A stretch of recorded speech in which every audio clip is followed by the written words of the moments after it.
Hello, everybody, and welcome to another episode of Paul and All. As always, I'm your host, Paul Casey, and joining me today, very good friend of mine. Go ahead and introduce yourself, sir.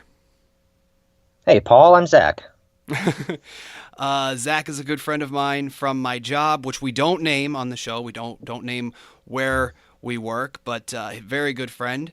And you know what? I'm just going to throw it out there at the beginning of the episode. We are going to be talking about wrestling.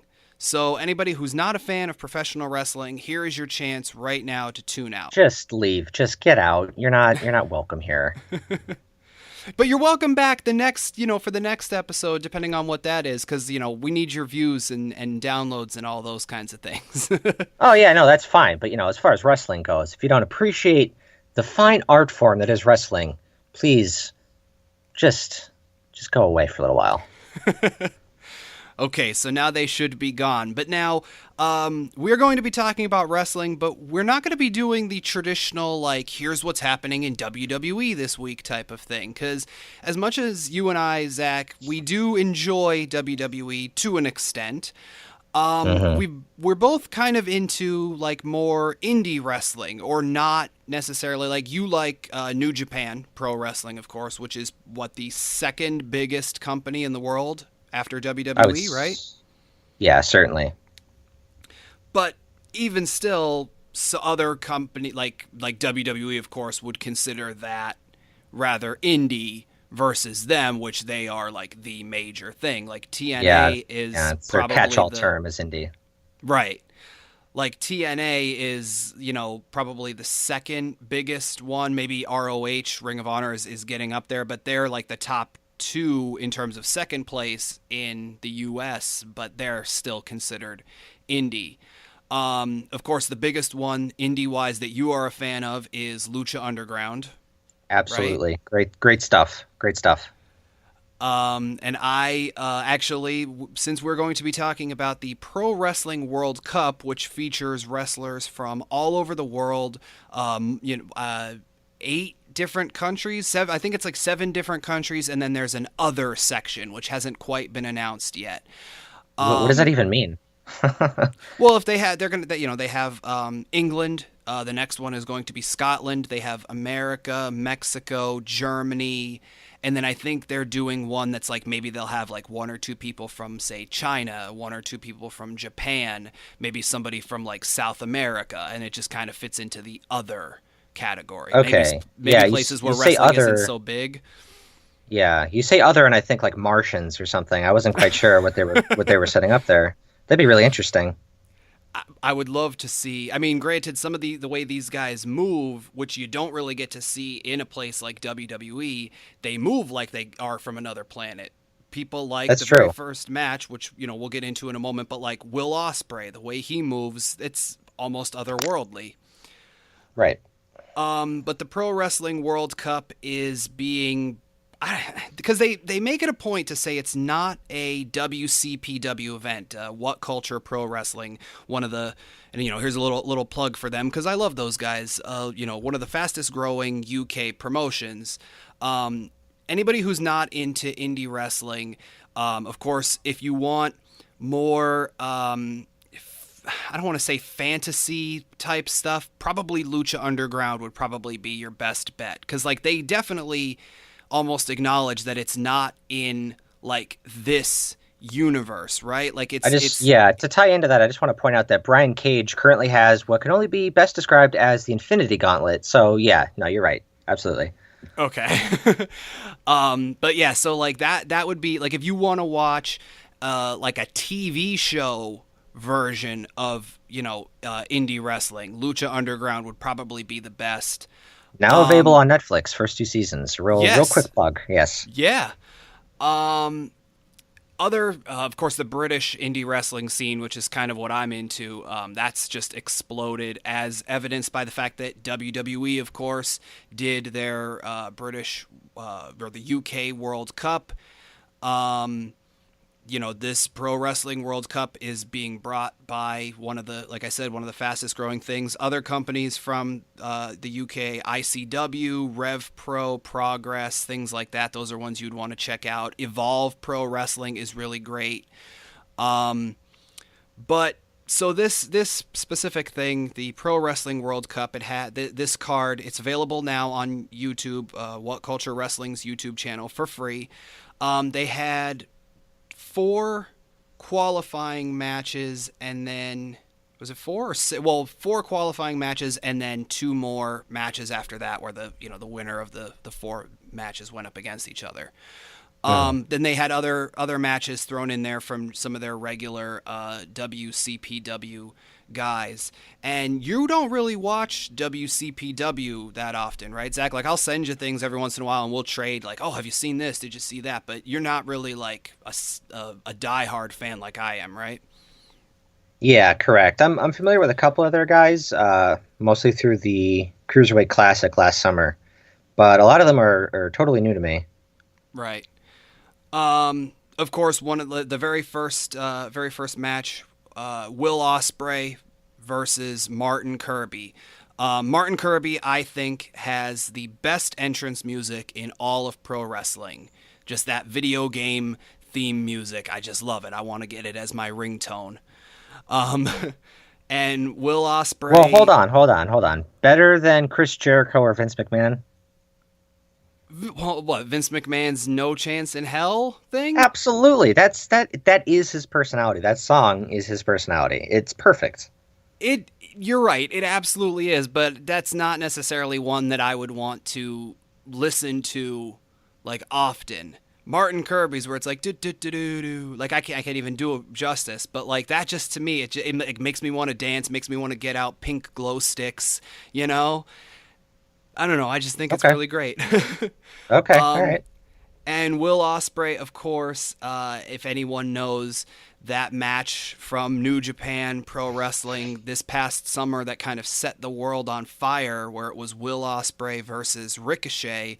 Will Ospreay was obviously one of those 2 guys, and that was just like one of the flippiest matches ever. Would you agree? Yeah, absolutely. That match was a spot fest. If ever that term is relevant to any match, that's the match. But as we saw on this card, he's not just a spot guy. The night before this was taped, because this was taped and then they put it up a little bit later for free on YouTube. But the night before this was taped, WCPW did a show called Bulletproof, where they had, Adam Cole and the Young Bucks invade the company as Bullet Club, because Cody Rhodes, actually, or Cody, depending on how he has to be known, he is the internet champion of WCPW and a member of Bullet Club. So he was like, I'm going to bring some of my friends here. And of course, he wasn't able to show up because he's filming Arrow. But so they did, he's going to be on Arrow. That's awesome. Yes, yeah. I did not know that. So he was busy filming that. That's why he wasn't able to be at Bulletproof, nor was he able to be at this particular card. But the night before this card, Will Ospreay faced off against Drew Galloway because Drew Galloway is the WCPW world champion. And those are 2 styles that you wouldn't necessarily think go together, but they put on an incredible match. Like, it was amazing. It was, very similar later on in this card was Ricochet versus Drew Galloway. And I definitely liked that match a lot better than I thought I was going to. I don't know about you. Yeah, it's actually tied for my match of the night. Okay. So now you said, because you didn't really know many of the people, were you surprised whether it was based on who you knew going into, let's just go over the first 2 matches, I guess. As we said, Will Ospreay and Martin Kirby, and then the second match was Rampage against Nick Aldis. Nick Aldis, also known as Magnus, also known as Mickie James's husband, for those who don't know. Okay. Now, besides Will Ospreay, did you know any of the other 3 guys, Martin Kirby, Rampage, or Nick Aldis? No, I did not. Mainly because I don't watch TNA, so I would not have known about that connection. He just seemed like another dude to me. Okay. Were you surprised at, because, I guess we'll just say it, because like we talked about this before we started recording, the fact that it happened, it's out there, it's wrestling. You should realistically keep up to date with it. Will Ospreay beat Martin Kirby and Rampage beat Nick Aldis. Just watching the match, were you surprised at either of those outcomes? Well, okay. So with the first match with Ospreay, I was not surprised. He's got that name recognition, more so than Martin Kirby. So I wasn't surprised that he moved on. As for the second match, it kind of looked like to me that Rampage wasn't supposed to win because after the roll-up, they both looked really confused. They were both just like looking at the ref like he made a mistake or something. So it looked like there was an issue there.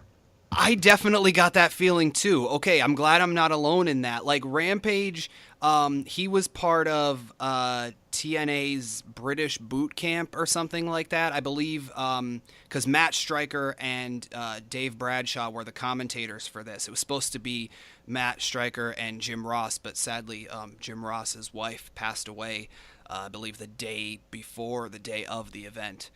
But Rampage, I believe one of them said he was signed with WWE for a little bit and spent some time in their developmental. So it's not that he's necessarily an unknown as well. But yeah, no, I definitely thought Nick Aldis probably should have or was supposed to win that based on just their reaction at the end.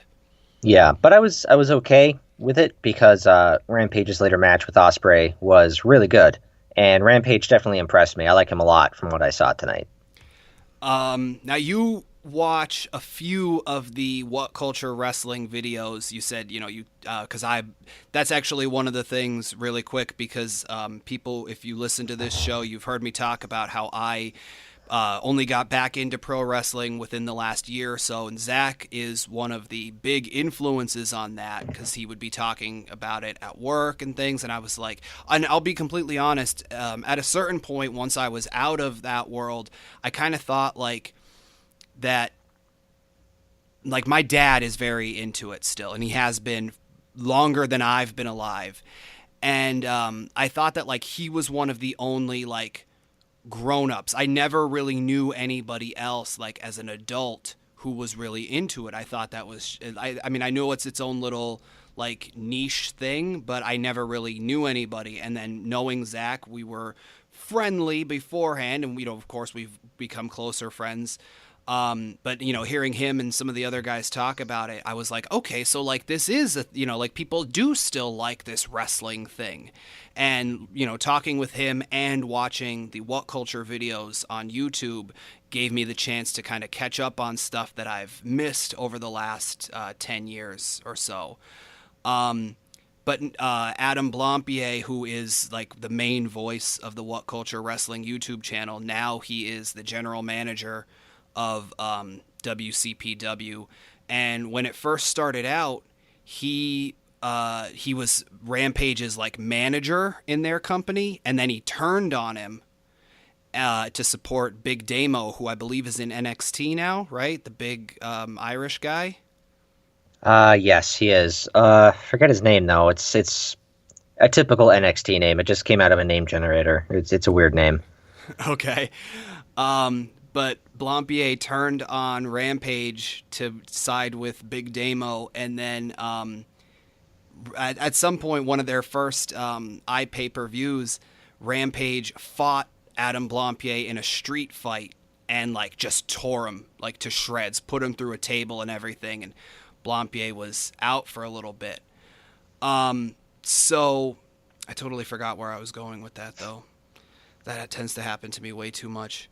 But I don't think Rampage was undeserving of going forward, but I definitely think, it didn't look like he was supposed to win. Yeah, but like I said, his later match with Ospreay totally sold me on him completely. So I'm happy that even if it was a mistake, I'm happy that it happened. Oh, absolutely, yeah. The next match was a break tag team match. Liam Slater. For some reason they don't call him this in this promotion, but he's often referred to as the Lazarus Kid, Liam Slater.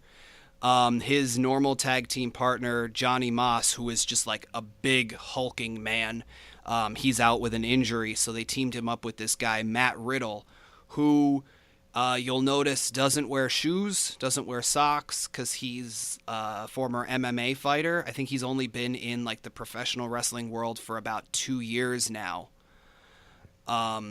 And I have to be honest, I've seen him a few times, mostly just from the WCPW stuff, and I am not that big a fan of this Matt Riddle guy. Maybe it's just because he's a little bit newer. I think he doesn't sell very well, and I'm a big fan of needing people to sell. I don't know how you feel about that, Zach. I was actually pretty impressed with Matt Riddle. Although the fact that he doesn't wear any sort of like shoes, he's going to mess up his ankles eventually. Ask Rusev; it seems to happen. So that's on a timetable. He's going to mess something up. But I thought that they did like a little like stick combat. That was pretty cool. I've never seen that happen in wrestling before. I've actually never seen that either. That was they faced Prospect.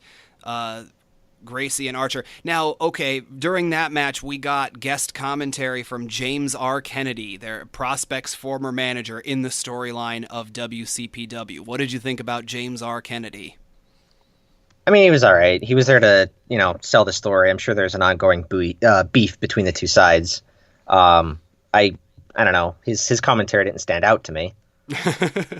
He comes off like I believe Matt Stryker commented on the fact that like he wears sunglasses indoors and things like that. So like he definitely is supposed to come off as a bit of a jerk. The whole storyline, The whole storyline is that he was Prospect's manager because the concept is sometimes a prospect becomes a legend, and like he was like, with my management, you will become legends, and then they would just lose, or they did. Not in terms of you hear like a Jim Cornette talk about people like Kenny Omega or the Young Bucks or things like that. They do comedy wrestling. They like Gracie and Archer. They did like the bumbling idiot comedy wrestling stuff. Not like, hey, let's get the fans to cheer. So after a certain point within the storyline, James R. Kennedy was like, okay, I'm done dealing with this and whatever. And then that made them faces. And then they started putting on actually good matches. And this was probably one of the better efforts I've seen from Gracie and Archer in terms of a WCPW match. Okay. After that was Zack Sabre Jr. versus Marty Scurll. And Sabre won. Sabre, of course, from the Cruiserweight Classic, and he came out with like 3 championship belts from other promotions. Yes, yeah. I like the villain Marty Scurll. I've seen him. He's the Ring of Honor television champion. I've seen him, of course, in this promotion. He's a mainstay. I've seen like 1 or 2 matches of him from other places, and I think he's great. I was actually a little upset that he didn't go forward. I understand Sabre has as you said with Will Ospreay, the name recognition and things like that, but I just so wanted to see Marty Scurll win because I really like his style of wrestling. I liked him too, but again, with Sabre, it seemed like a foregone conclusion for me anyway, which is okay because I really like Zack Sabre. This is like I don't even remember how many matches he had in the CWC, but this is, several times I've seen him wrestle, and just his way of just tripping someone up into a submission, it's awesome. It's really cool. Absolutely. This match there was a few matches later on, I will admit, but that was probably my match of the night, Sabre versus Scurll, because even as Matt Stryker said in the match, you rarely saw them go to the ropes or, like up onto the turnbuckles or anything. It was very much that like classic British catch-as-catch-can style of wrestling. It was like hold after hold after hold and very much mat-based, and I really like that. I've actually seen both of these guys go up against like Cody Rhodes for the Internet Championship, and like that's how they are against like anybody. So to see the two of them come together with that kind of style, it was just great for me.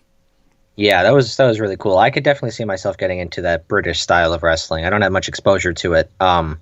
But I might look up, some matches of Zack Sabre Jr. or classic catch as catch can wrestling. It's really cool.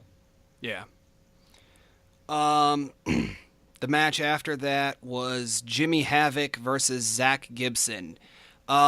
These are two guys who I didn't really have much knowledge of going into this. This is the first actual match on this whole card that I didn't really know either of the people. I didn't really know Nick Aldis. I knew a little bit of him, like from the fact that he was in TNA and things like that. But I've never really seen that many matches of his. But Jimmy Havoc and Zach Gibson, I didn't really know either of them at all. But Jimmy Havoc definitely impressed me.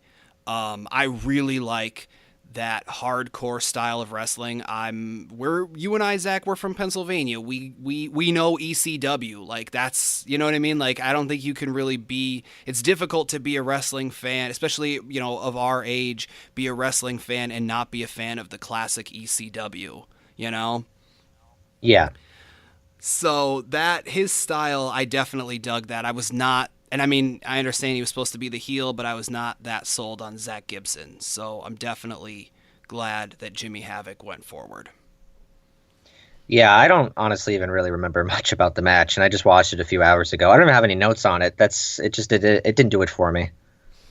I mean, I completely understand. It wasn't, like you said, it wasn't really that noteworthy. The only thing I remember is, like, once Jimmy Havoc took Zach Gibson outside the ring, the announcers were just like, well, now here we go. Now, we're going to see Jimmy Havoc style. And I'm like, okay. And I'm interested to see that. And then, just like balls to the wall, like everything outside of the ring. I was like, oh, all right, I could dig this. Hmm. Um, then they took a break from the English qualifier part, just had some regular matches. Ring of Honor champion Christopher Daniels versus El Ligero for the Ring of Honor Championship, which brought up an interesting point that you messaged me about if they ever have changed hand, if that title, which is from another promotion, of course, has ever changed hands. And I said no, because I think that would be a little bit too difficult to coordinate, especially like with an El Ligero who isn't a Ring of Honor person. Like the night before this at the Bulletproof thing, it was supposed to be Zack Sabre Jr. versus Adam Cole, who was the Ring of Honor champion just like 2-3 weeks ago when the match was originally made. And then Cole was like, no, he came out and he's like, I came here just to collect my paycheck. I'm not going to wrestle. I made my appearance. Goodbye. Adam Blampier comes out and says, you can do that. That's fine. But I have another opponent here. If you want to stick around, that's fine, because this match is going to be for the Ring of Honor Championship. And then he brings out Christopher Daniels. So it was Adam Cole's chance to possibly get his title back. And then it was a fantastic triple threat match. But yeah, I mean, if it had changed hands there and Adam Cole won it back, I don't necessarily think there would have been a problem, because they're both Ring of Honor guys. But I would think it would be a little too difficult. Plus, like I said, it's a matter of just, do you really want your title changing hands in another promotion? True, but I think if it did change hands even once a year or something like that, it would build a little bit more mystery, going into these matches. Like, they went into this match and it's like, okay, the ROH title is on the line in another promotion. I said to myself, there's no way it's going to change hands. I think that's a problem. I think there should have been some doubt in my mind. Like, okay, well, it's changed hands, once before, maybe last year or 2 years ago. Maybe it'll go as, a different way. But it was just another match that just seemed like it had a foregone conclusion. It was a good match. It is tied with Ricochet and Galloway for my match of the night. Okay.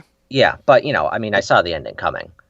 Yeah, as someone, because they have like Ring of Honor people quite a bit in WCPW, I definitely get that feeling every time that I'm watching it, where they're like, oh, this title, the Ring of Honor Championship is on the line, because it's not the first time it's been defended in this promotion.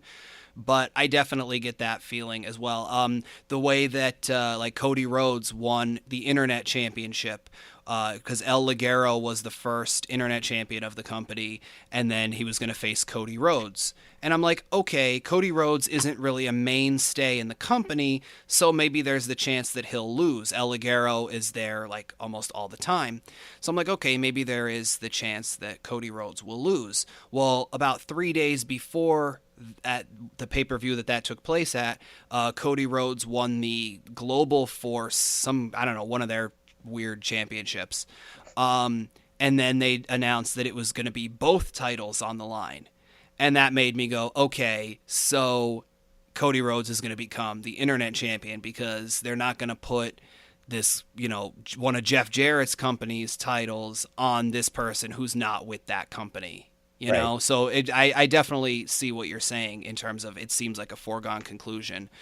But I think there is, even though it's never happened, because we know that anything can happen at a wrestling show, or at least we want to suspend that disbelief just a little bit in our minds. I think there is that thing of like I said, if especially maybe not so much the Zack Sabre part at the Bulletproof thing, but there was a part of me where I thought in that triple threat from the night before, like, okay, maybe Adam Cole could win it back because he is a Ring of Honor guy, Yeah.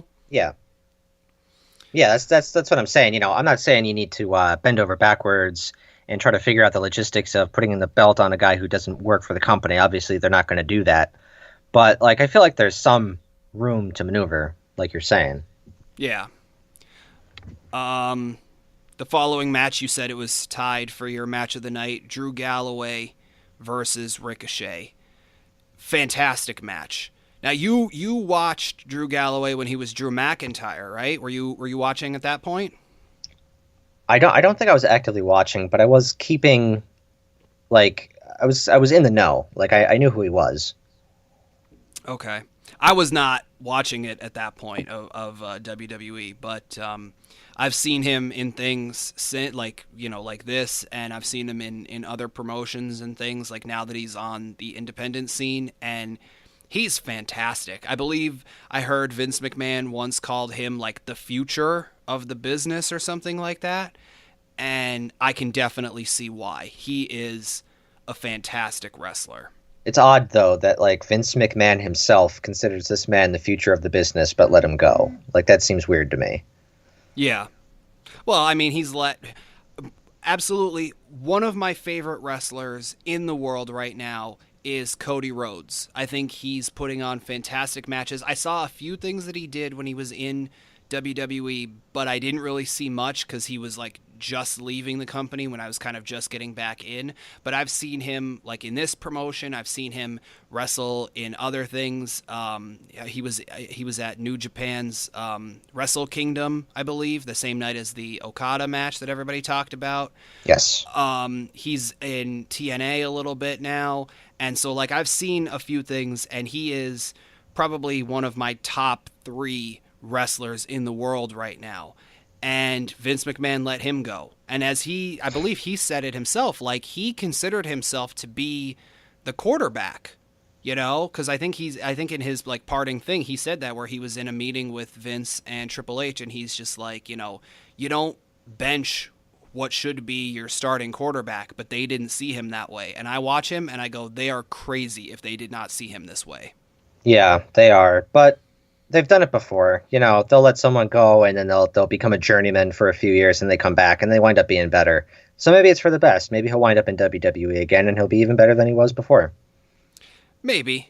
I would love to. I mean, it would be great because it's that grander stage for any of these guys, really, whether it be Cody Rhodes, Drew Galloway, in off mic, you and I have talked several times about the Hardy Boys' potential return, but then it could end up going similar to the Dudley Boys' return.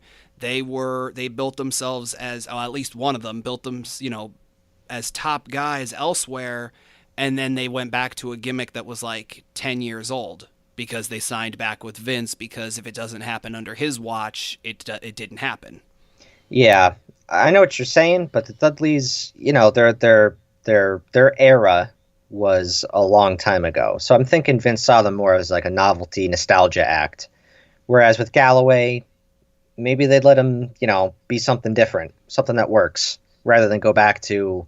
I think he had like a Highlander thing or something. They played on the fact that he was Scottish, I think. Okay. But I mean, I don't know. Um, I mean, it would, like I said, it would be great to see, these guys on the grander stage of WWE, but sometimes I think they do a little bit better when they have a little more freedom and they can show off a little more of their talents. I don't know.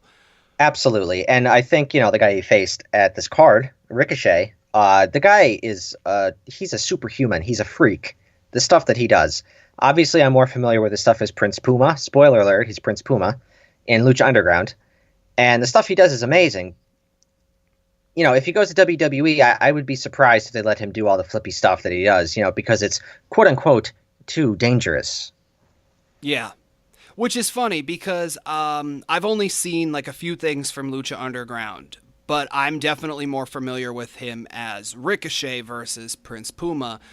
But I messaged this to you a few months ago when he first showed up in WCPW, and I said, he puts on a good match, but there's times where I'm just not a fan because he just doesn't sell. And like, especially if you watch a match like at a WCPW pay-per-view, they did Ospreay Ricochet 2, and they were just, it was the same old like flippy shit over and over again, and they would hit each other and whatever, and neither of them sold, and that's a problem. It definitely stepped up in this match because I honestly believed, Drew Galloway was beating the crap out of him. Right. But like when he first showed up here, I'm like, I don't see what everybody likes because he just doesn't sell. I've definitely turned around, obviously, but Yeah, like, again, I'm more familiar with his lucha stuff. If like I could direct you to certain matches that he's had. For instance, him and Johnny Mundo, formerly Johnny Nitro, John Morrison, whatever. They had a 40-minute long match called All Night Long. It was an entire episode of the show, and it will literally destroy your mind how good it is. Like, yes, I will admit that he doesn't sell sometimes, but maybe that just doesn't bother me as much as it bothers you. I don't know what I could do to assuage that issue you have. I mean, it's not like I won't watch something if somebody doesn't sell. But like, if you have a move, like I said about Matt Riddle before, I don't remember who I was watching him face, but it was something where it was like this person does whatever move it was, and it was, they do this move all the time, and everybody has fallen for it. Everybody sells it. That's their finisher. And then whoever it was did the move to Matt Riddle, and he just didn't even phase him. He just got back up, got the same move done to him like 3 more times. Like, there are certain moves I think need to be protected to a certain extent. I agree. Do you know what I mean? Like, Yeah, you absolutely. can't just not sell someone's finisher that many times. Right. Yeah, no, I agree. Definitely. Finishers should be protected. That's how it is. Unless it's like the biggest, most high-profile match, like a WrestleMania main event. I don't think that like people should just pop up from finishers. I'm not a huge fan of like, oftentimes matches that are considered like the best match of the year. It's usually just people kicking out of each other's finishers for 40 minutes. Yeah. And that's like if you do it, like I was listening to something where Steve Austin was talking with Kevin Owens and on his podcast, and of course they talk a little bit with kayfabe still being alive, and Austin was telling Owens like the exact mechanics of hitting a Stone Cold Stunner, which of course we know, kayfabe aside, it's crap, but and I say that with Austin being my all-time favorite wrestler. But like, he's telling him the mechanics of it, and he's, Kevin Owens is asking, well, what about when someone like The Rock would kick out of your out of your finisher. You know, you hit the stunner on him, maybe 2 or 3, and then you go to pin him and he still kicks out. And Austin was like, well, you know, this is the most electrifying man in sports entertainment. And, you know, like, you know, sometimes you just get that extra boost of strength or willpower or whatever. That I can understand. But if it's going to be like, before we started recording, we were talking about like Roman Reigns, and I don't want to necessarily be another thing on the internet that just, you know, takes a crap all over Roman Reigns.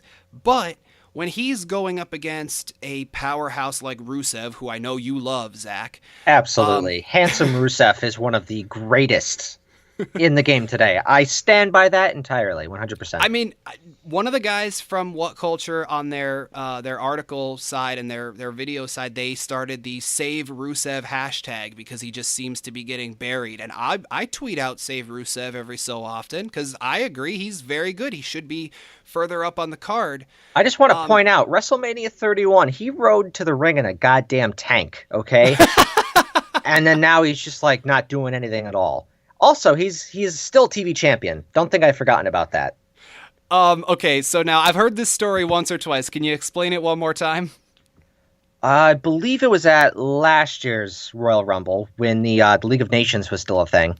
They were sent out to basically body Roman Reigns, take him out completely, because it was for the title, I believe. So they put him through the table, and like just incidentally, Rusev grabs one of the TV monitors and just walks to the back with it. He tweets out later, he is a new TV champion. So he is yet to be dethroned. He is a TV champion. He might even be the longest TV champion. Who knows? Okay, I like that story. That's really funny. He's hilarious on Twitter. Like if they just let him be himself a little bit more, it'd be so much better. The guy's hilarious. Yes. I've seen him. I follow Lana on Snapchat, and he takes over her Snapchat. He takes over her Snapchat every once in a while, and he is hilarious on there. He's good. But, you know, that like the whole funny thing, he'd be a face, and then they try to give him some sort of dancing angle because that's what they do. So especially because he's foreign, he's not American. So right, exactly. So he has to like Cossack dance to the ring or something. Like, yeah, maybe it's okay if they don't go that route. You know, there's pros and cons here. Yeah. But like I remember a few months ago, I believe it was for the U.S. Championship. It was at Hell in a Cell, and it was Rusev versus Roman Reigns, and it was not the best match, but it wasn't a terrible match until like right at the end, where all of a sudden Roman Reigns, it was like, okay, you know, he just like throws his hair back, and all of a sudden he, like I said to you before, he throws a flying punch. And that knocks out this guy who's just gone after him. Like he's, you know, full on like a big he is the Bulgarian Brute. And yes. He just like mauls Roman Reigns this whole match. Roman Reigns gets up and like throws a flying punch, and all of a sudden he's done. In terms of that, I don't necessarily think that finisher needs to be protected that much. Yeah, he's even put down mid-carders with the punch. And I'll admit, you know, the punch makes for a really cool image. It's when I first started watching again, it was around WrestleMania 30 in 2014. So he was still with the Shield. So he was still cool, right? That's how that works. Okay. And he would throw the Superman punch, and I would mark out because it was awesome. Like I've never seen that happen before. But now he's putting people away with it, or like he just like gets his ass kicked for like 20 minutes, and then bam, Superman punch, and then all of a sudden it's like, well, he's one spear away from winning. That's just like, that's too much. Yeah. Yeah. And that's my big problem. Like, you know, even if it's somebody like, say, a Brock Lesnar or even a Roman Reigns, who they make it seem like, okay, they don't have to sell every move, but like, you know what I mean? Like, oh, this guy is tougher. You know, he's tougher than everything I've ever faced before. You know, The Undertaker used to be that way because he would, you know, do the sit-up thing, and all of a sudden you'd be like, uh-oh, you know, we're in trouble now because he wouldn't sell by doing that.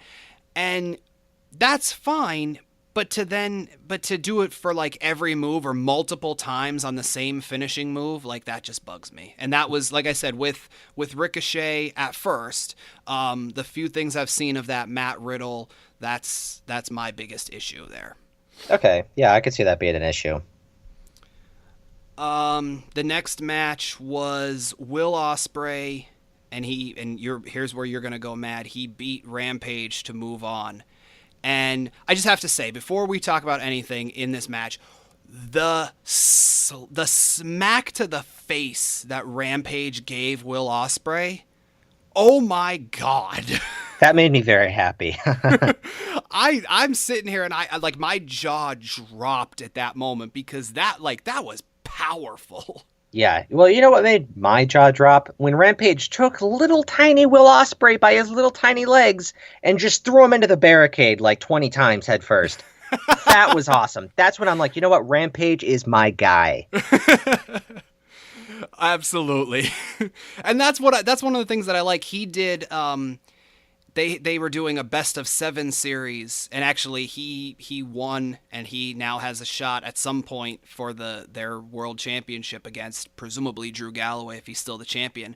But he did a best of 7 series against another wrestler called the Primate, and yeah, and like one of them was a chairs match, which I don't understand the concept of a chairs match. Neither do I. It makes no sense. A ladder match I can understand. A tables match, it's pushing it, but I get it. But a chairs match makes no sense. I think they took that from WWE, which, you know what, they could take worse. There's such a thing as a stairs match, Paul. What is that? That's just a match where there's a bunch of stairs. I swear to you, that's exactly what it was. Big Show and Eric Rowan, I believe, had a match at TLC plus stairs. That was the name of the pay-per-view. Like 3 years ago.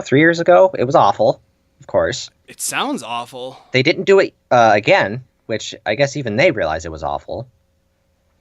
But I've seen, even in WWE, I've seen a chairs match, and I just don't understand what the point is. Like, okay, so now there's extra chairs.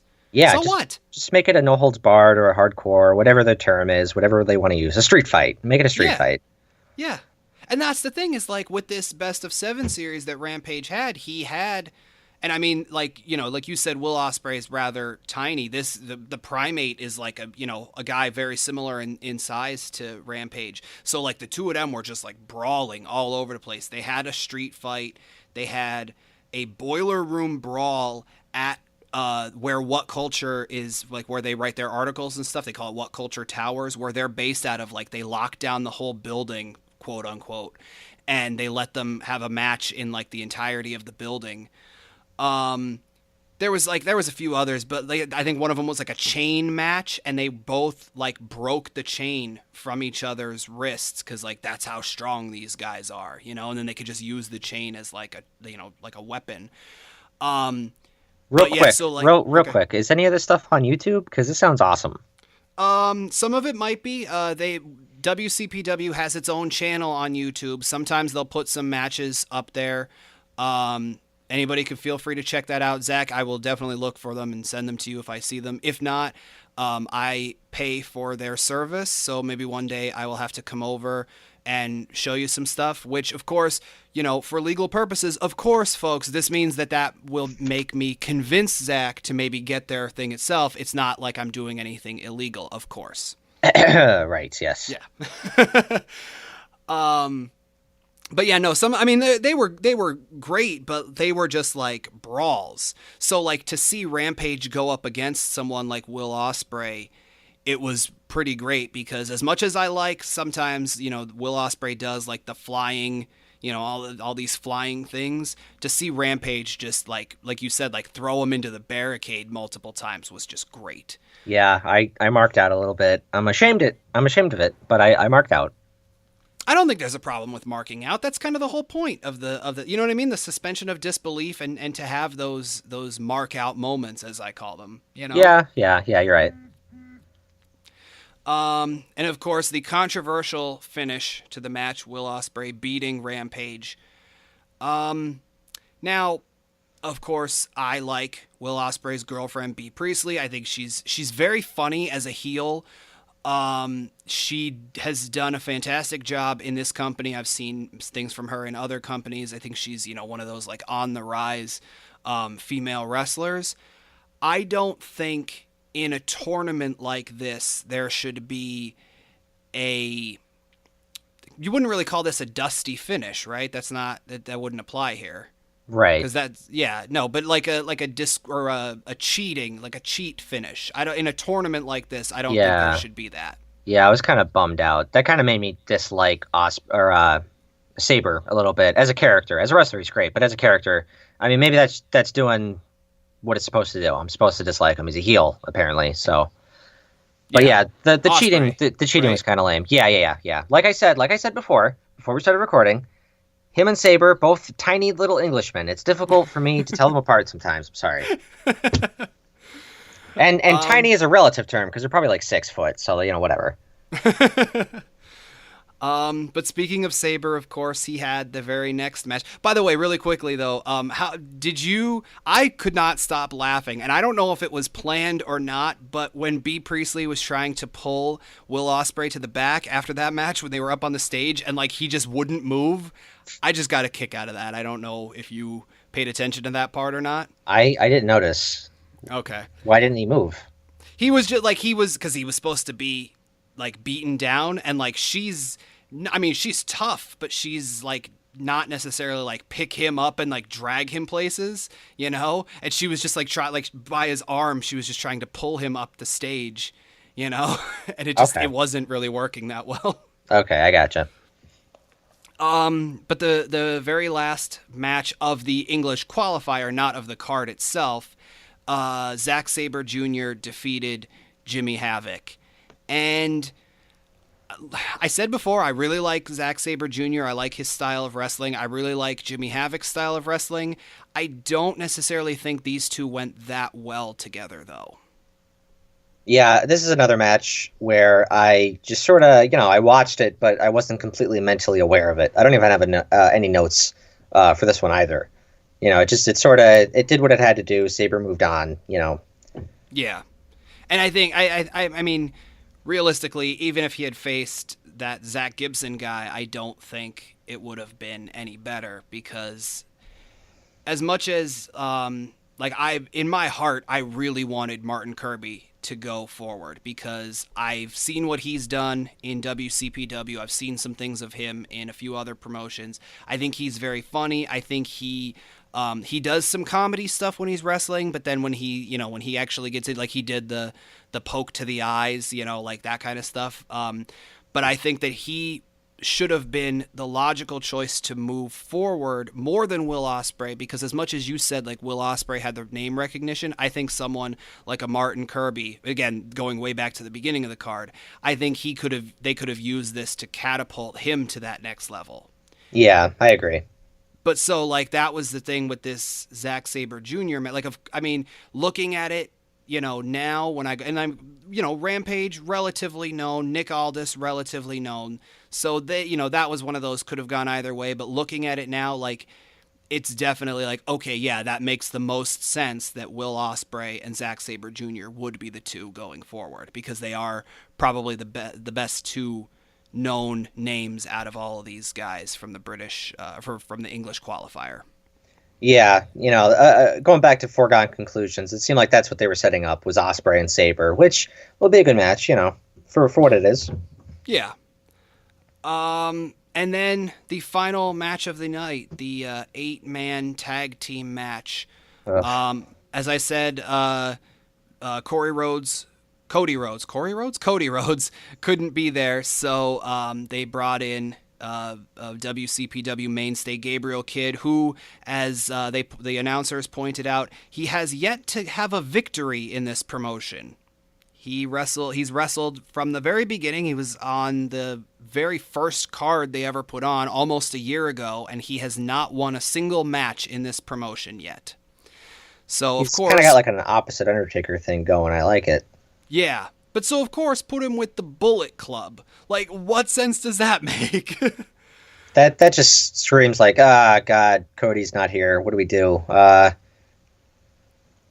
Well, yeah, especially because they had some, like, if they had put, say, Drew Galloway, which would have made sense because within the storyline, the Prestige, BT Gunn, Joe Coffey, Joe Hendry, and Travis Banks, little backstory because these guys, Joe Hendry lost to Kurt Angle. He won a Kurt Angle Invitational Rumble a few months back. Then he lost to Kurt Angle in a match. He had been chasing. He was in a tag team and then a feud with Joseph Connors, who you may remember from the WWE UK tournament. He was the one who had like part of his ear missing.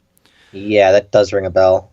The two of them had been like I said, they were a tag team, and then they were put in a fatal 4-way for the main championship. And Connors turned on Joe Hendry, turned heel.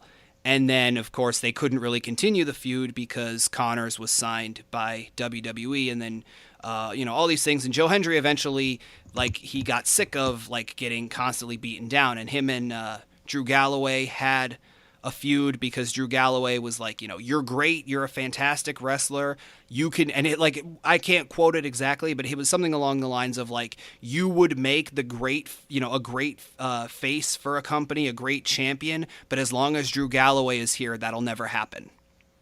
Yeah, right. So then he eventually, at the one pay-per-view, which was Kurt Angle's last match in the UK, he came out and he's like, yay, Kurt Angle, he's an amazing wrestler, blah, blah, blah. He held up his hand and whatever, and then he gave him a low blow doing a heel turn. Joe Coffey was another one of those guys, within this company. Joe Coffey actually has a victory over Kurt Angle in ICW. But he... he's another one who, like, he's done match after match and he feels like, I'm not getting any further up the card than I should be, Travis Banks is the Kiwi Buzzsaw, they call him. Him and Pete Dunne, who I know you remember him from the UK tournament. He's the one who pissed you off because he said Triple H. I don't think that was me. It wasn't you? I thought it was you. No, but I do like him a lot. He's a great heel. Okay. They were a tag team briefly before Pete Dunne got signed away, and they were the Strong Style Collective. That was which is a great name for a tag team. That is good. And then BT Gunn is a relatively new guy in this promotion, but he's like, his concept is he's crazy. He'll do anything. And like, he came there and this is all just within this promotion. He came there, beat up, I think actually he injured Joe Coffey, now that I think about it, like put him out with like a knee injury and then got suspended. Like his very first night he got suspended until further notice. Okay. Yeah, it made no sense. So then these four teamed up to be, and their thing is they're not in it for the money, they're not in it for the fame, they're in it for the prestige. Okay, that works. Yeah. So they're like the big heel thing, and then like I said, they beat up Cody Rhodes, and that's when Cody Rhodes was like, I'm going to bring my family here, and that Bullet Club, and of course he couldn't even show up. So this match, I liked it. I really did. And I actually kind of agree. I believe it was Matt Stryker said it, where he said, when Adam Cole is by himself, he comes off as kind of a jerk, not a fan, but when he's with the rest of the Bullet Club, I like him. And I definitely feel the same way. This is my second time seeing him. I saw him at Wrestle Kingdom this year. He had a match for the ROH title. It was really good. I like him. I like him in the ring. He's really cool. And I like the Young Bucks a lot. Prestige, I was not too impressed with. Okay. I mean, fair enough. Individually, and I will say this, individually, those guys put on fantastic matches. Travis Banks had a match against Cody Rhodes for the Internet Championship. It was amazing. And you and I have talked about it a few times with a guy like AJ Styles, where, you say AJ Styles can face anybody and make it a good match. He faced Roman Reigns a little earlier into last year, 2016, and they weren't terrible matches. Everybody always says, this, that, the other thing about a Roman Reigns match, but I liked those matches with AJ Styles. And specifically their match at Extreme Rules, I think, was really good. Yeah. And I mean, you might argue, as people have, AJ Styles carried the match. For better or worse, I think Cody Rhodes is like that, but I have to say his match against Travis Banks, very good match. Like I said, Joe Hendry has had some good matches. The few times I've seen these guys so far as a team, you're right, they're not very impressive. And I mean, they're getting over as heels for sure. They're doing all the typical heel tactics, but in terms of in-ring, I know they can do better, and that's the problem. Have they teamed together before?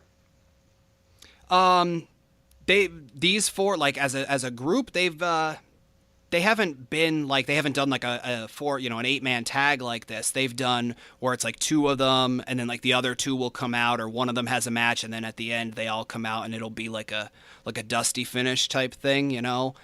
But Yeah, I'm just thinking maybe they don't have that down yet, working as all four of them as a cohesive unit. Yeah. Like if they're just like attacking people, like I said, like at the end of a match or at the end of a card or something, if they're all just attacking people, it's fine. And then they all raise their hands, in unison or whatever. Like that's fine. But yeah, working as like a team, actually tagging in and out. I mean, they did a great job in this match of alienating Gabriel Kidd for a lot of it. Right. But that I don't really think, and I mean, I don't mean this as an offense to any wrestlers out there because I definitely respect what you do, but in terms of the storyline, in kayfabe terms, it's not difficult to do that for someone like a Gabriel Kidd type of person because he's supposed to be inexperienced and whatever. Right. But yeah, no, I definitely, it wasn't match of the night, but it had all the spots it needed to. Of course, it had all of the super kicks. Literally every single super kick.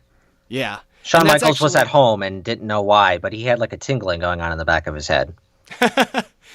I actually like the shirt that Adam Cole was wearing. He wore it at the Bulletproof event as well, and it says Super Click, KLIQ. Yeah. And I did some looking because one, you could buy that shirt from the Ring of Honor online store, which I'm thinking I might do. But I was reading into what that is, and I guess because Bullet Club is like becoming, like so huge in New Japan and elsewhere, like they have, these guys are from Ring of Honor and stuff like that. I guess like Kenny Omega, when he joined, him and the Young Bucks, they call themselves the Elite. They're like a group within the group. I may or may not have bought their T-shirt. Did you? Okay. Yes, I certainly did. I read a thing that said where Kenny Omega made some sort of comment on the fact that he doesn't like being in the Bullet Club because he thinks that like he didn't say this, but it sounds like when people talk about the old NWO, anybody is in there now just to get them over. Yeah, I absolutely agree. I had that impression watching Wrestle Kingdom this year. It seems like it is what the NWO was at the end of WCW. Yeah, everybody who's anybody is in there just to get them over or whatever, and so that he said like that's why him and the Young Bucks are the Elite. And Adam Cole and the Young Bucks, they're also like a group within the group. They are the Super Click because they team together quite often and they all have the super kick as their finishing maneuver. So I thought that was a really cool like little tidbit. And I mean, you kind of groaned when I said about the shirt, but I like that shirt. Yeah, no, it's a good pun, but good puns make you groan a little bit, I think. I agree, but you and I both know me. I love like a bad joke like that. That's a good point. Though you mentioned that like the Bullet Club already has like two mini factions. Like I'm worried that the Bullet Club's gonna have like it's gonna become the NWO like in its end where there was like Hollywood and Wolfpack and like all these different groups and it was just so chaotic and it didn't make any sense at all. Like I'd hate to see that happen. Well, it's funny because one of the things that I read when looking this up, I was reading about kind of the history of Bullet Club and I was on their Wikipedia page, and towards the end it said about how with Adam Cole being over in New Japan now and Kenny Omega being there, and especially with them both having like a mini group within the group with the Young Bucks, I guess the two of them are starting to, like, well, which one of us is the leader? Kenny Omega is like, I'm the leader, but then Adam Cole is like, well, at the time, he was the Ring of Honor champion, so maybe he should have been the leader. And I guess the Young Bucks were like confused on which one they should side with. So I definitely think it might be leading there, unfortunately. As long as they don't do a finger poke of doom type scenario, I'll be more okay with it than I was in WCW. Yeah, they really can't do any worse, can they? Well, that's not true. You could always do worse. I want to believe you can't do worse than that. I want to believe that's peak awfulness.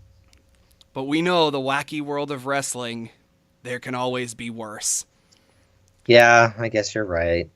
See, this is why I just like Lucha, because it's nice and it's every match is good and you don't have to feel awful. It's so good. You don't have any of this nonsense. Well, I mean, to be fair though, like I don't think there was a single bad match on this card. Like this one specifically. I know you said like there were certain ones that like they didn't really stick out, but they weren't necessarily like, "Oh god, I need to turn this off." Bad. Right. Yeah, like when you're you right. watch WWE, when you watch certain things with TNA or whatever, there are certain matches where it's like, "How did this get on TV?" You know? Yeah, right, But exactly. I mean, It's still better than 3 hours of Raw. Like I'll totally agree with what you said earlier. It's still a better use of my time. yeah, that was when I sent it to you. You were like, "How long is it?" I said, "It's about 2.5 to 3 hours." And you're like, "Oh my god!" And I'm like, "Yeah, but it's better than watching 3 hours of Raw." Yeah, that's absolutely true. There's less Popeyes chicken commercials too. I noticed that was nice. Yeah, that's one of the great things about the internet. These internet promotions and stuff they don't have. Well, that's really a British thing in general. They are kind of like an HBO in terms of commercials. They either promote their own stuff or they just wait till like the end of everything to get all of their ad spots in there, unless it's for something of their own. So this episode will probably be going up a few days before WrestleMania 33. So I thought, even though we didn't really, I mean, we talked about WWE a little bit. We were mostly talking about the WCPW thing. Actually, before I go into that, are you interested in watching the next qualifier, which is going to be the Scottish Qualifier, and talking with me about it? Yeah, yeah, absolutely. All right. And then WrestleMania 33 is coming up in a few days. So I thought maybe we could kind of end the show talking about that very briefly, if you don't mind. Sure. Do you have any thoughts on maybe anything? Okay. Do you have anything going into the card that you don't think is a foregone conclusion, as we talked about with the Pro Wrestling World Cup? We said we thought there was a few foregone conclusions. Do you have anything that you either think is a for sure foregone conclusion, or something that you're maybe not so sure how it's going to end? I feel like a lot of the card, for me, feels very much like a foregone conclusion. Like, the rumors suggest that Goldberg's contract is up shortly after WrestleMania. He's going to drop the title to Lesnar. So we're going to have another case of Lesnar kind of just not really being there for months at a time, but he's still the Universal Champion. Supposedly the most important championship in the company, because it's on Raw, their flagship show. So that feels like a foregone conclusion. Which I'm sorry, I have to interrupt you and say that bugs me, because they made a big deal, and I know I wasn't watching at the time, but I know you guys have all told me that this happened previously where Lesnar was the champion and he was just gone for like months at a time. Yes. But yet on SmackDown, Naomi had to drop the women's championship. She couldn't go into WrestleMania, her hometown, as champion because she couldn't defend it, because suddenly that 30 days rule applies. When was the last time Dean Ambrose defended the Intercontinental title on TV? Because we know if it's at a house show, it doesn't count. Only if it's on TV or if a title changes hands. When was the last time Dean Ambrose defended the Intercontinental title? Pretty sure it's been more than 30 days. Absolutely. Why Absolutely. couldn't Naomi keep her championship? That's a good question. Comparing her to Brock Lesnar, I mean, the answer is obvious. It's Brock Lesnar. He's the guy as far as Vince McMahon and WWE is concerned. As for Naomi, I don't understand that at all, because like that was a perfect, like, was she going to be cleared to wrestle going into WrestleMania though? Which would she have been able to compete? I think she is now. I think they're waiting for her, because I think that's why they've worded it the way that they have in terms of any available women. Okay, so there's every opportunity that she'll be like the surprise entrant and she'll win the title in her hometown, which is cool. That's a WrestleMania moment, but coming in as champion, I think would have been cool too. Yes. So that doesn't make any sense. They're very arbitrary with their rules in WWE, which is part of the reason that like it bothers me to watch everything every week. It bugs me, the inconsistencies. Yes. I actually disagree, though. And we've talked about this briefly, and I'm not saying it would be the best. I think it would be really funny to have, but in terms of that women's championship match for SmackDown, I think, as King Ross from What Culture has said, I agree with his assessment that all the women, bring back whoever you want. They're supposed to have like Kelly there. Perhaps Naomi shows back up, this, that, and the other thing. And I think Eva Marie needs to show up. I actually saw a picture on her Instagram where she's at the gym still training, because I mean she like keeps in good shape anyway, but she was specifically posting pictures of her being at the gym instead of her fashion stuff now. So I'm thinking she's going to come back, not hit a single move, wait for all the other women to tear each other apart, come in and get the 1, 2, 3 and walk out as the women's champion without hitting a single move. Yeah, that makes me want to vomit, but I could totally see them doing it. Okay, so like I'm torn there because like that's Eva Marie's character, right? Is just like not great at wrestling, but very opportunistic. Yeah. Even when she was in NXT last year, like 2 years ago, whenever that was her character. Like I think she hid behind Nia Jax for most of it because they were running together at the time. On the other side of things, Eva Marie walking out of WrestleMania with the championship bugs the hell out of me. From a wrestling standpoint, yes, I completely understand. And of course, as much as I talked about loving like the wrestling styles earlier, like the mat wrestling and all that, we've talked about this before. Certain things, I'm still an attitude era guy where you don't have to be the greatest wrestler to be on top, So I think for her story, I think it could be really funny. And then like they have her lose it in like a creative way or whatever. And it gives the other women the chance to do that. Once again, they can do that whole like, I thought we were being taken seriously. And then they all just like upstage her time after time after time.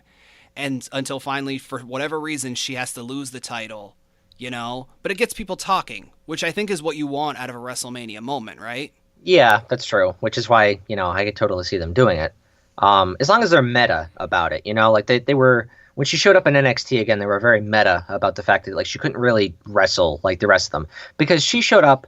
I think like Sasha, Charlotte, Becky, Bayley, they were all either still there or they were very recent, like departed.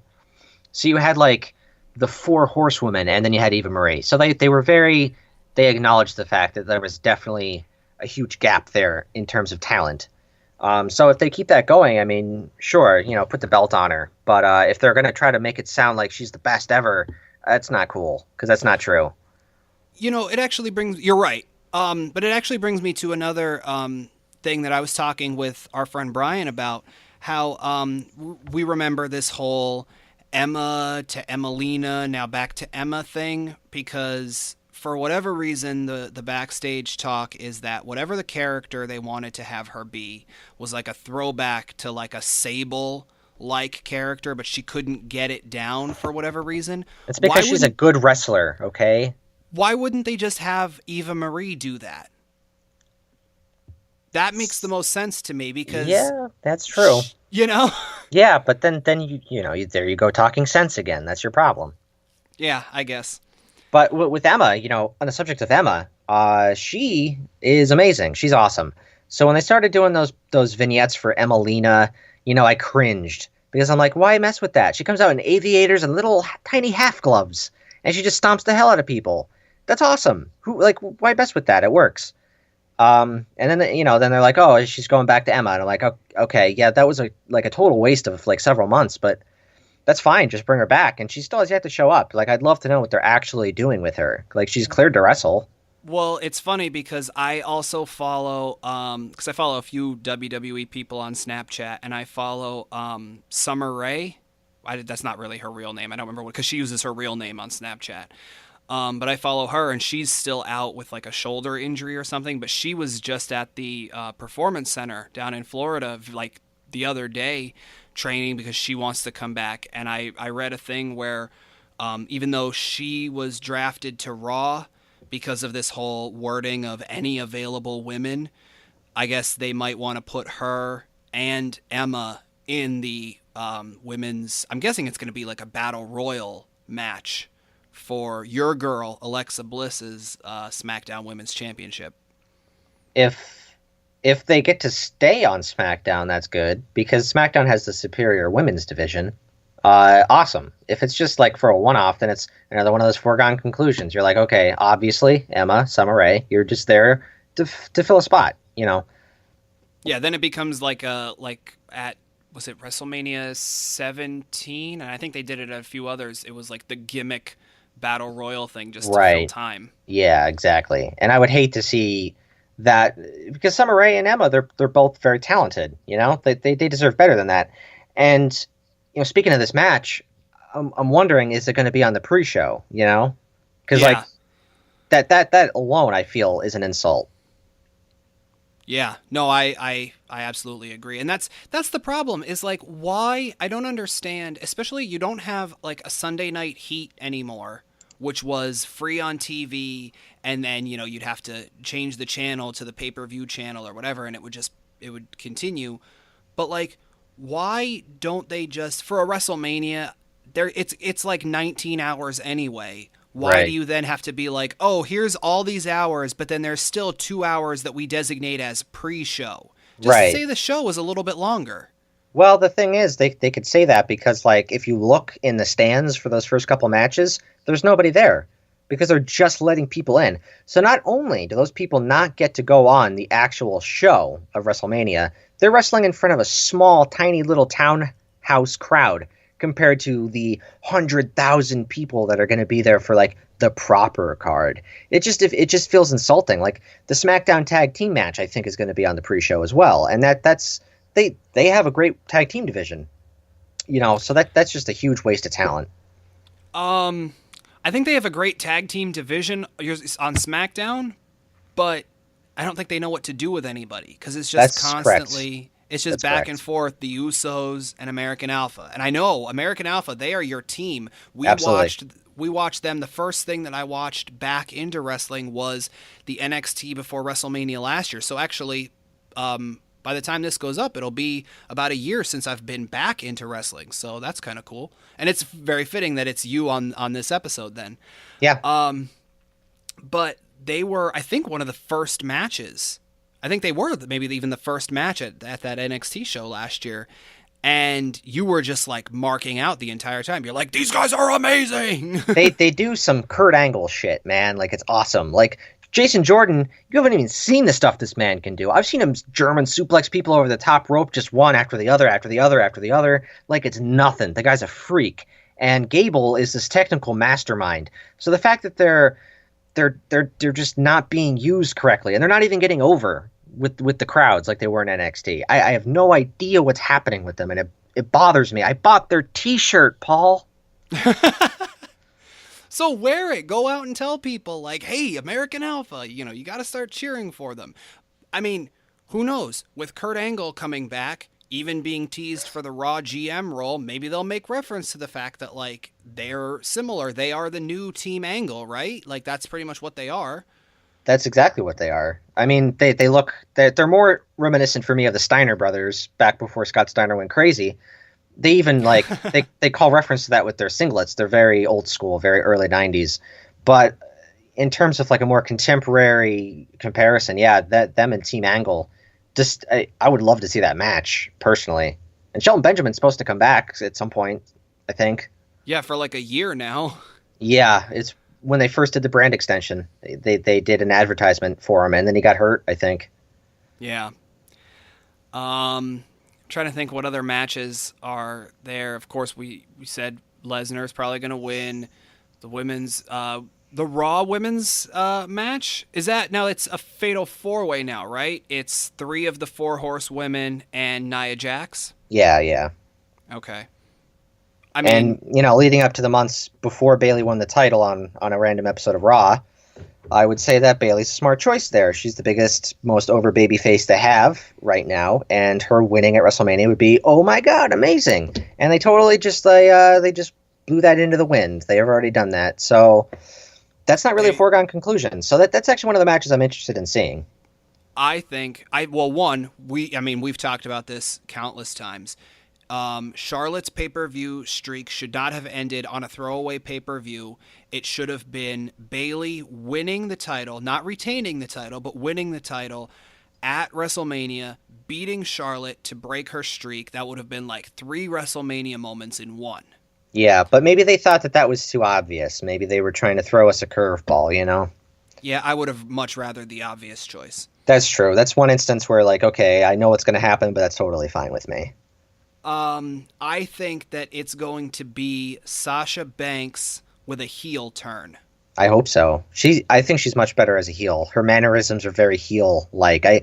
Even when she was feuding with Charlotte, who is a fantastic heel, by the way, I still couldn't buy her as a face. Couldn't do it. I mean, I've never seen Sasha as a heel. The way the fans cheer her, I've just always looked at her as a face. She was a tweener in NXT for a lot of her title run. She was a heel, but you cheered her because she was awesome in the ring. Okay. I guess. Because, I mean, Charlotte is amazing in the ring as well, but they don't cheer her nearly as much. Maybe because it's just she has that attitude a little more, I think. And she has the whole flair thing. Right. And I don't mean, she has flair. She is her father's daughter, is what you're saying. Absolutely. Yeah. And he didn't even become a face until, like, kind of like Jerry the King Lawler is a face now because he's regarded as a legend. It's like it's a callback to the old days where it's like, oh yeah, that person's still alive. Awesome. Right. Yeah. Trying to think what other matches are on the card. Well, you have AJ and Shane. The match that we all wanted to see, right, guys? We all wanted to see that match, right? We all wanted to see it. I gotta be honest. I think it's gonna exceed the expectations of everybody. It's still gonna be a letdown, but I think everybody's going into it going, like you've said several times, Shane McMahon is a spot monkey. He's not a bad performer. No, he's not. He's not. But he's not that great. He's not a WrestleMania caliber opponent for AJ Styles is the problem. He wasn't a WrestleMania caliber opponent for The Undertaker last year, and thank you for making me have to go in and edit something now. Yeah, no problem, man. You said shit earlier. Yeah. You didn't give me the rundown on words that were okay to say, so I take no blame here. This is my first podcast, by the way, so what do I know? Cool. What do I know? But yeah, I don't think Shane was of the caliber for Undertaker last year either. Although, to be fair, way back when, some people may have argued he shouldn't have been of the caliber to face Kurt Angle. And now, granted, pretty much the only thing you remember from that Kurt Angle King of the Ring match was the throwing through the glass thing. And the throwing up against the glass that preceded it. Yeah. But, I mean, not necessarily the worst match ever, No, but, I think it depends on who he's wrestling. So, like, Kurt Angle is capable of carrying someone through a match if they're not exactly... So is AJ Styles, though. Right, exactly. So, which is why I'm agreeing with you that match might exceed my low expectations. Yeah. But I'm setting my expectations low, so I'm not disappointed. Yeah, still not... It's not going to take match of the night, for sure. I think we're both in agreement, despite the fact that they both lost last year. I think we're both in agreement that Styles needs the win this year, right? Absolutely. I mean, he carried SmackDown for months. He was the face of SmackDown because John Cena was away doing his thing, so it all fell on AJ. Yeah, and he deserves it. He lost last year. He can't win. He can't have probably one of the best debut years in WWE, like he did, and then like he lost at WrestleMania last year. Fine.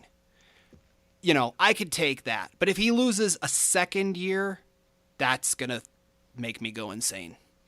Yeah, I'll be very upset. What else is there? Did they schedule Dean Ambrose versus Baron Corbin yet? Because that's kind of we're almost sure that's happening, right? Yeah, that's a foregone conclusion. That's the running theme of the episode, apparently. That's definitely going to happen. I don't know if they set it up yet, though. Who do you think for that one? I'm hoping Baron Corbin, because I'm not a huge fan of Dean Ambrose. And I like Baron Corbin a lot. I've liked him since NXT. Not to be a hipster, but I've liked him before he was on free TV. I'm not the biggest fan of Dean Ambrose either. I'm not 100% sold on Baron Corbin. I think if they put the title on him, I think it could definitely boost him up. I know if Brian was here, he would say he doesn't understand the whole Baron Corbin thing.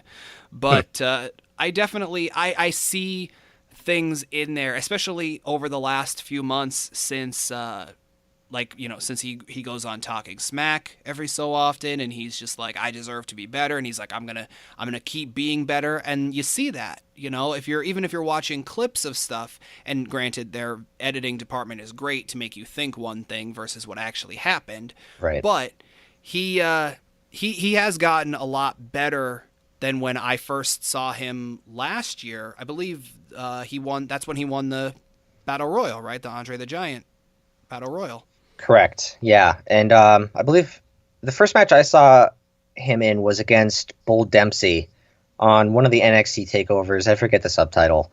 And I'm like, oh, this is garbage. This is terrible. What a terrible match. Which is really rare for a takeover, because it's usually just quality stuff back to back. And I look at him now and it's like, it's great. It's almost like watching your child grow up. He's really evolved as a person. And I like that a lot. He just needs to get rid of the hair. It needs to finally happen, because his hairline is receding. It's pretty much in full retreat now. That's, maybe. Okay, what else is there?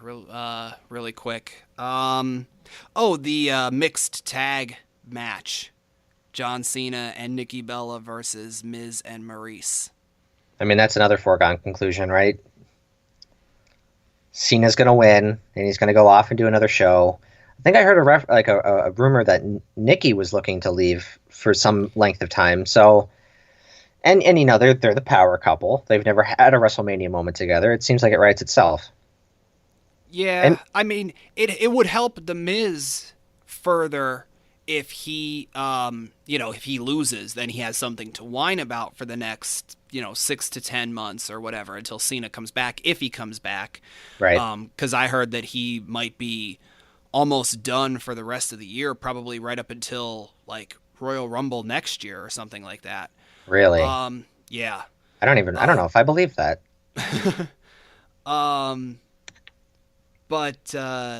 Yeah, I did hear that same thing about Nikki Bella as well.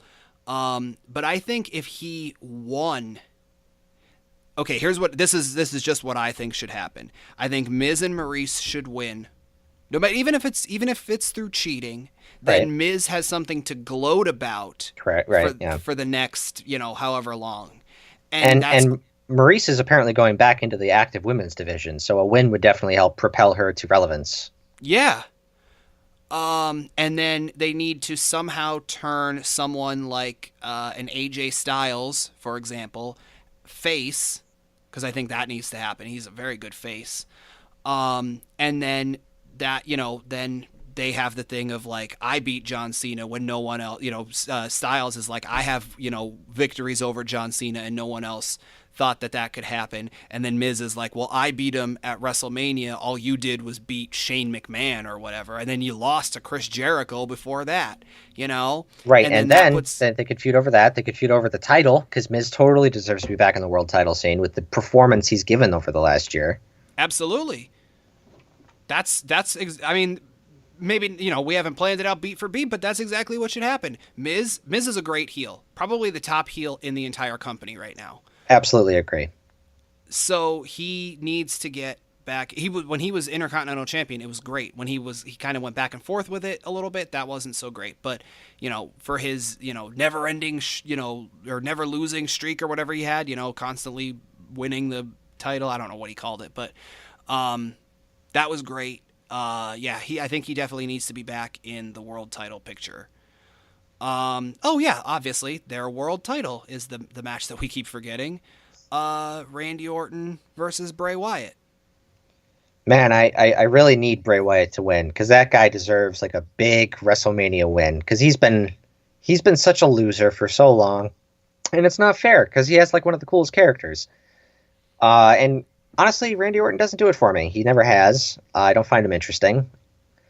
So personally, I would like Bray Wyatt to win, but it's probably going to be Orton because he's, I assume, going to be the face. See, I don't know though, because like they are going into this with both of them seeming to be tweeners. One, I've seen Randy Orton as a face. I don't like it. I don't think Right. I don't think he's ever been a good face. He is a heel. And He that's was not a he was a bad good thing. face when he first left Evolution, but only because of the story payoff of him getting out from under Triple H's shadow. But other than that, I agree. He's never been a very compelling face. But like I like him as a heel. You know what I mean? Like I don't mean that as a negative, and I know you don't either, but you know what I mean? Like if you can be a good heel, like we said about the Miz, then that's a great thing because you know what I mean? Like every good guy needs a bad guy. Right. I don't think that. Well, one, you said that Bray Wyatt is a very interesting character. Hmm. I don't disagree, except his whole thing is like, you know, he's a cult leader and whatever. One, he's had what, a total of 5 people in his cult, like overall. I mean, how great of a cult leader is he if he can't get more than like 5 people? And two, he Well, loses all the time. he's also had situations where he had a bunch of children wearing lamb masks. So hey, he's got a cult. It's I just guess. they're underage. I guess that's just weird. Well, look, hey, it works. Whatever. But then he also he loses all the time. So I It's not can't his buy. fault. No, it's not. But what I'm saying is, in terms of the story, I can't buy him as this great. What does he call himself? The Eater of Worlds or whatever. I can't buy him as that if Absolutely. he's gonna lose all the Yeah, time. you're right. And this, I think, is an opportunity for them to do a hard reset. Make him into the Eater of Worlds. Let him be that rather than just saying that he is. Yeah, Because, okay, going back to when I started watching again in 2014, in the lead up of WrestleMania 30, he was going to have a match with John Cena. And I was totally captivated by this dude. He would go out there and just the stuff he would say it was amazing. You know, like just the poetic imagery the guy would employ. And then he loses to Cena, and I'm like, okay, well, everybody loses to Cena, so that's how that happens. And then I keep watching, and he just never really gets a win ever. He lost to Undertaker the next year at WrestleMania 31. That was fine. You know, Undertaker needed the win back, but I mean, he deserves to be the Eater of Worlds. I think he's good in the ring too, so I don't see why he's just been some sort of stooge. no, yeah, I agree. He's good in the ring. I have to say though, like he's great at delivering a promo, but have you ever noticed that like nothing he says really makes sense? It just sounds good. He's like a politician. That's perfect. That could be his character. I mean, I guess, but I don't know. So yeah, you think it should be Wyatt, but you think it's gonna be Orton. Yeah, I mean, Orton seems like the logical babyface here because why not? And when's the last time a heel walked out of WrestleMania with the championship? You know, it's very rare. Yeah. But I think if they're having these like 3 main event caliber matches, Orton and Wyatt, Goldberg and Lesnar, and then Reigns Undertaker, I think if you have the heel, I mean they're gonna have the heel Lesnar probably walk out. So yeah, I guess they wouldn't have both heel champions. Well, one, they both wouldn't change hands because I think Right, that's only ever happened like one time. right. But yeah, it definitely wouldn't be 2 heels. So yeah, it makes sense that it should be Wyatt. And then of course we kind of touched on it before we started recording. I don't think we've actually talked about it while the recording has happened, but Reigns Undertaker. Yeah. Yeah. So many possibilities, but absolutely the foregone conclusion. Reigns wins clean, unfortunately. And then, I mean, I hope, and this is truly my hope, probably the next time that you and I will record for the Scottish qualifier for the World Cup, WrestleMania, I don't think will have happened by then. But hopefully the time after that, when we get on here and we talk, and maybe we could talk about how wrong we were. That would be great. I would hope so. Yeah. WWE, Vince McMahon, if you are listening somehow, some way to this podcast, surprise me, please. I want to be surprised. I don't want to just watch WrestleMania with this jaded expression on my face like I did last year. All right, that's not what WrestleMania is supposed to be about. right? I want to be marking out the whole time. Yeah. No, I agree. You're absolutely right. And I believe you and I are going to be watching the show together, so we'll probably look at each other and just whatever look it is, whether it's disbelief or like, like a groan of like, of course, this is how it's going to happen. You and I are probably going to look at each other and go, like, just exchange that look, you know? Well, I'll have alcohol on hand regardless, so we should be good. We should be Yeah. fine. Yeah. Um, but I think that's going to do it for this episode of Paul and All. We talked a lot of wrestling today. This was great. Yeah, we've been meaning to do this for how many years now? Yeah, that's actually one of the things when I was getting, but even before I got back into it, just listening to you and some of the other guys at work talk, and I'm like, this should just be a podcast in itself. And I think this might be the step towards that. If the viewership numbers go up and things like that, maybe one day we can potentially launch this as like a secondary podcast. That would be really great.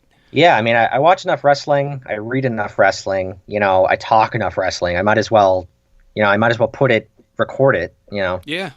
And like I said, one of the things that I liked and one of the ways that I kind of pitched the show to you and a few others originally was like, I didn't want to talk just WWE because like there's a lot of things that do that. That's why when this World Cup was announced, they announced like when it was going to happen and stuff, like I almost immediately messaged you and was like, we should talk about this because this is like there was a few things to go along with the storyline of WCPW, but really you didn't need to know anything of the storyline going in. If there was like for that prospect match, and where James Kennedy was the announcer, like they kind of like filled you in. Like, you know what I mean? You could pick it up very easily. But for the most part, this was just very much like the Cruiserweight Classic or any other tournament. It was pretty much just, here's some wrestling. Here's some guys maybe you don't know as well. And here they are just putting their talents out there. Yeah, something that was self-contained was definitely a good starting point. Definitely. And I'm actually curious to see, are there any other podcasts covering WCPW, I'm actually interested in that as well. I know when I put this up, I'm going to tweet it out there and I'm going to tag some of the What Culture people. I'm not saying like, oh, they'll retweet this or whatever, but like I'm going to also, hashtag like WCPW and stuff. So maybe we'll get word of either other podcasts doing that or because I know like stuff with the Lost podcast that I do, people are like all the time like, oh, I have a Lost podcast here or here or here, so like check this out. So like I know a lot of communities do that kind of stuff, so hopefully it would be really cool to hear other people's thoughts on and again, for me as a fan of WCPW, not just for the World Cup but for their promotion in general. Yeah, I agree. But I think that's going to do it. Now you are not like you're on Facebook, but you're not really like on other social media, and you're not on like Twitter or Instagram or anything like that, right? Not yet, but if this makes me famous, I might just have to. Bow in. You heard it here first, folks. Get those viewership numbers up and stuff, and then you can bombard Zach with all of your tweets and Instagram comments on the pictures that he doesn't take and things like that. True. Yeah. Thank you, Zach, for being on the show. Thank you for having me. Of course, and like I said, we'll be talking next time, probably the Scottish Qualifier, for the Pro Wrestling World Cup. As always, I am your host, Paul Casey. That is Zach Tonkin, and take care. Bye. Hey everybody, it's Paul. If you liked the episode you just listened to, make sure you give us a like down below, maybe subscribe to our channel, and share it with your friends. Have a great day.